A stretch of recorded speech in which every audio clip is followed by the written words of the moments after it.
August 19th, 1952, a scout leader, this man named Sonny Diverges, he sees unusual activity in this forested area. He stops the car, says to the boys, wait here.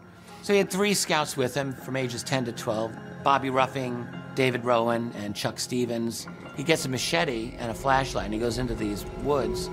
He says at a certain point he's under a dark circle with a light on it, and he hears a hatch opening, and then a red flash of light comes out, and there's this red mist, he said, that kind of envelops him. And then he blacked out at that point.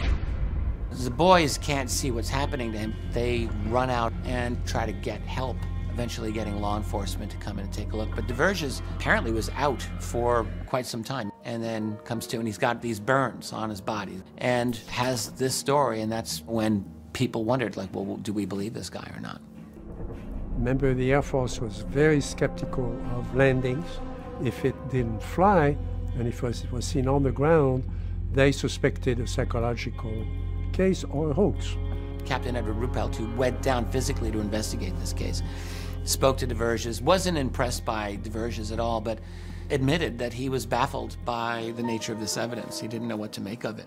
They did do the tests of the traces around the place where the object had been, and they found that the top of the plant was not affected, that the roots had been exposed to high temperature.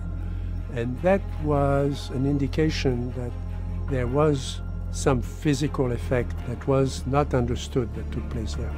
In fact, they took the grass samples to a lab to try to recreate the effect that was done to them, and it required something like 300 degrees to have been applied, and that seems completely beyond the capability of Sonny Diverges to have done that. The Air Force concluded that it was a hoax or it was psychological.